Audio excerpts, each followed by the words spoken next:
On avait parlé sur l'esprit de Jésus. Et on avait parlé sur l'esprit de l'homme. Mais aujourd'hui, on va parler aussi sur d'autres lumières. La Bible dit, nous avons aussi la lumière qui est l'enseignement et une lumière. Proverbe chapitre 6. Le verset 23. La Bible dit, car le commandement, à la version Thompson, car le commandement est une lampe. L'enseignement est une lumière. L'enseignement est une lumière. Là où il y a l'enseignement, il y a toujours la lumière. Si l'enseignement n'a pas la lumière, les peuples vont marcher dans l'obscurité. C'est à travers l'enseignement que les peuples aient la lumière. Amen. Amen. Il y a ça que nous avons enseignement et apôtres. Il y a c'est enseignement et apôtres. Il y a c'est encore enseignement et apôtres. Encore enseignement et apôtres. Amen. Enseignement et apôtres. Enseignement et apôtres. Il veut dire enseignement et apôtres. Amen. Là où il y a l'enseignement, il y a toujours la lumière. C'est à travers l'enseignement que la lumière est ça la vie. Amen. Quatrième lumière, troisième. Et quatrième lumière, c'est ça que nous appelons les anges. Sont des lumières. Encore les anges sont des lumières. Les anges sont des lumières. Il y a solo deux. Acte chapitre 7. Acte chapitre 16. Acte des apôtres chapitre 12. Chapitre 12. Le verset 7. Bible le dit.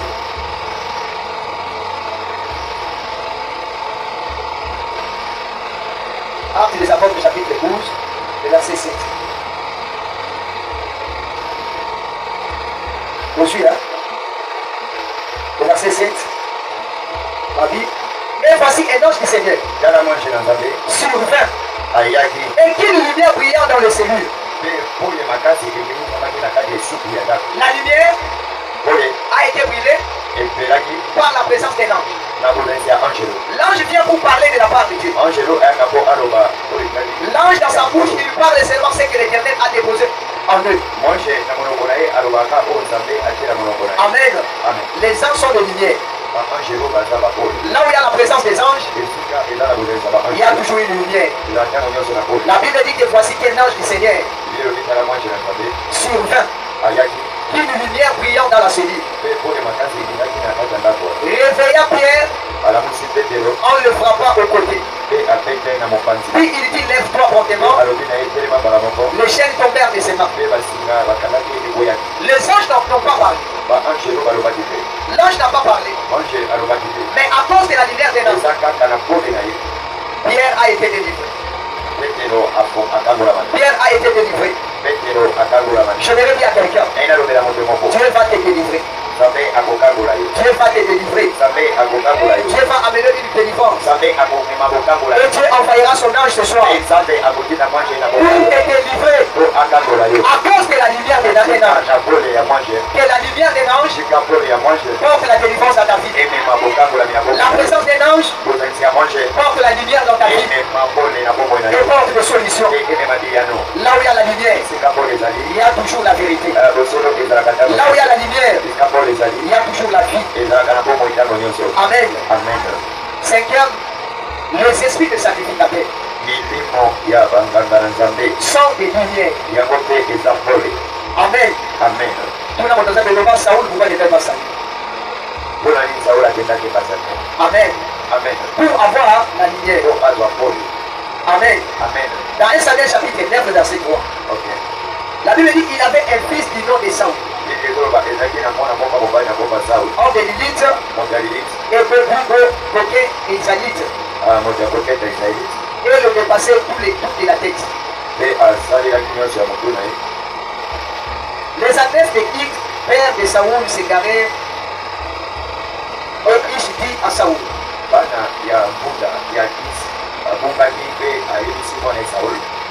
Son fils prend avec le doigt l'un des serviteurs. Lève-toi. Va rechercher des annexes. La Bible dit dans le verset 19, en fait, Saoul répondit à Saoul. Samuel répondit à Saoul. C'est moi le voyant. Monte avec moi vers le ollier. Vous mangerez aujourd'hui avec moi. Je te laisserai partir au matin et je t'indiquerai tout ce qui est dans ton cœur. Ne t'inquiète pas de tes ânesses. Perdu il y a aujourd'hui 3 jours, car ils sont retrouvés. À qui sera tout ce qu'il y a de précieux en Israël? Ne sais pas à toi et à toute la maison de ton père. Amen. Saoul a eu la lumière parce qu'il avait perdu les ânesses. Les sacrificateurs portent toujours la lumière au père. Amen. Moi, je vais de France avec les pasteurs pour avoir des gens. Nous sommes des gens dans la sida. Avec les pasteurs pour les sida, nous sommes des gens. Ako madame va venir pour OK. Avec les pasteurs pour venir à voir, il y a oh, il y a un canal de volo sida. Amen. On le voit sida dans le thème. Les sacrificateurs. Appelle le ténèbre au père. Si les peuples n'ont pas enseigné, ils peuvent faire des choses par leur ignorance.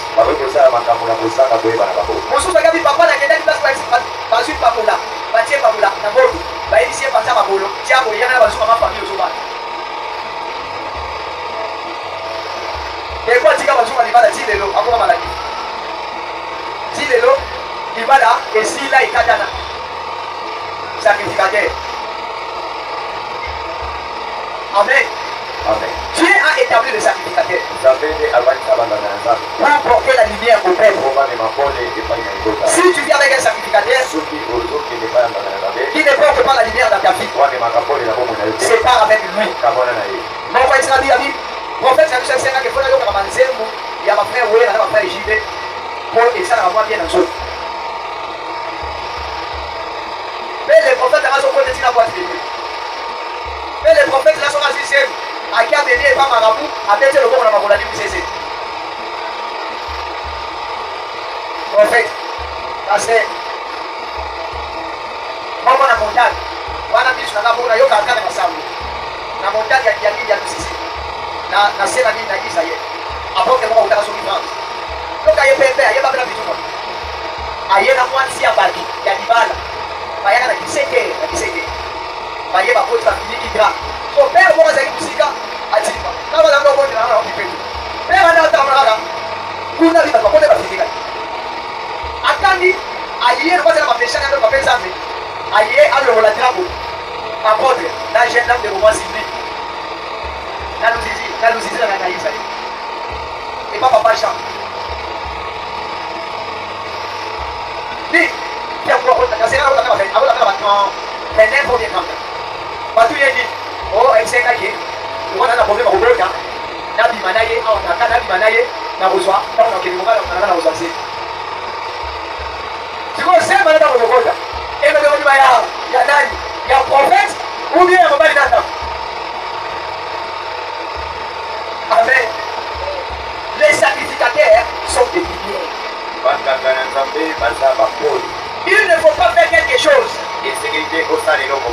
sans connaître le sécurité. La Bible dit les peuples périssent par manque de connaissance. Si tu as la connaissance de Dieu, tu ne peux pas être manipulé par les sacrificateurs. Amen. On souche. La requête de son bonnet. Il y a des malades à la base de la requête. C'est une abomination. À ce moment-là, il y a une option divine. L'option du Saint-Esprit. Ça va pas caboler la bâtiment sur la paix dans les gars. Ça va pas caboler la sacrificateur sur la paix.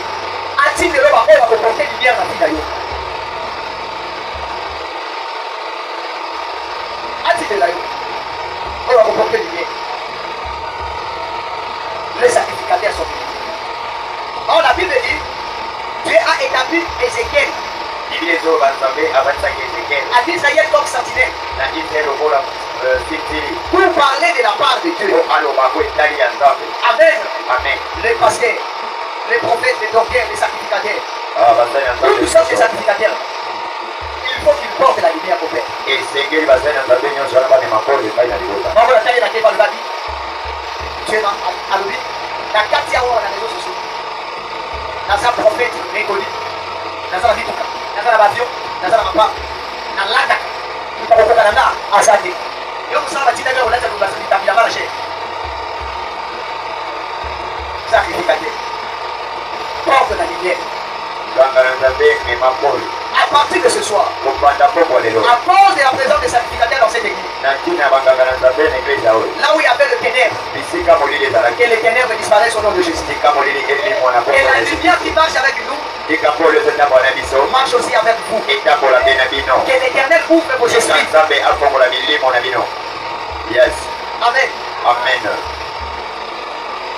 Les sacrificateurs bangangana nzambe aiment l'argent plus que le peuple.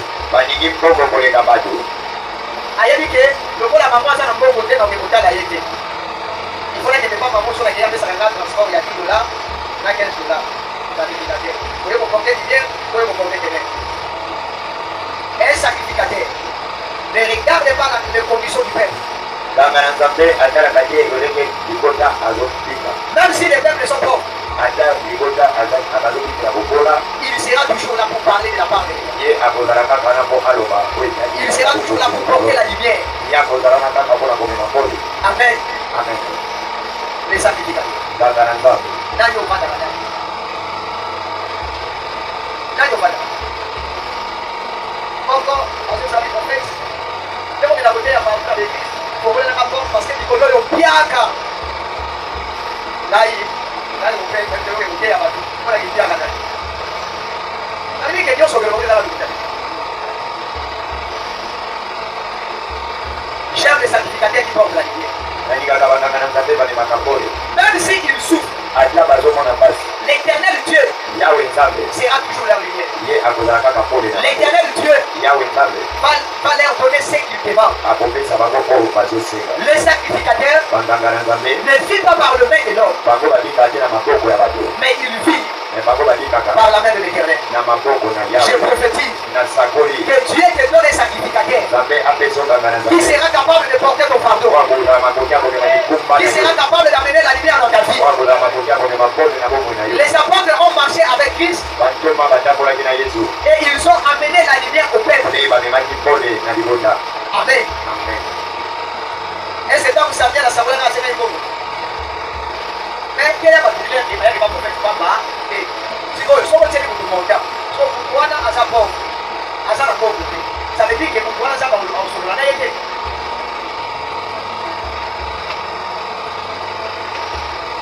Et là, on comprend, hein.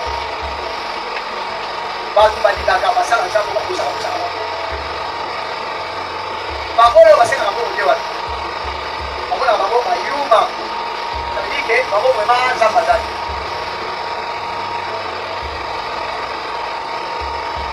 bible elobi na Matthieu chapitre verset ya suka Matthieu chapitre. Amen. Amen. Matthieu chapitre 10.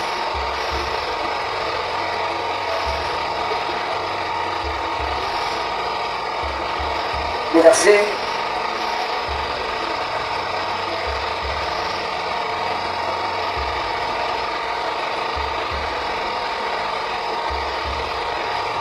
Amen. Le verset.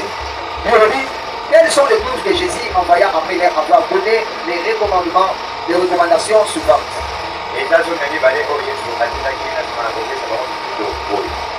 N'allez pas vers les païens.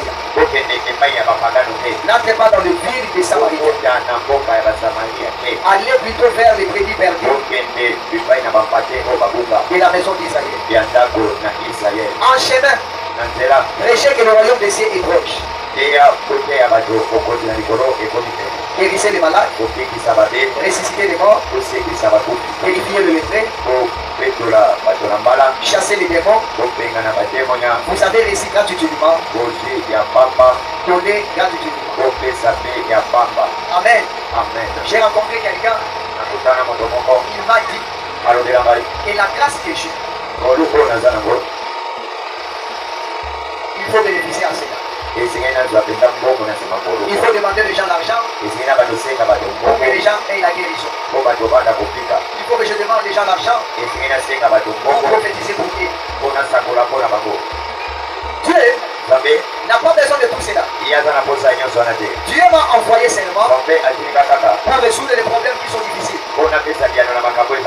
Non pour demander l'argent, pour prier pour les gens.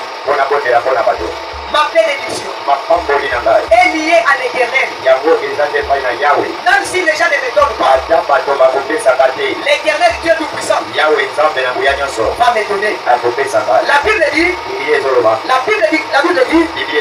vous servirez l'éternel votre Dieu et il vous bénira. La bénédiction de l'éternel est liée aux personnes qui servent l'éternel Dieu de tout son cœur et de tout son esprit. Amen. Ceux qui sacrificateurs à l'idée pour vous pour porter le bien et pas d'ailleurs.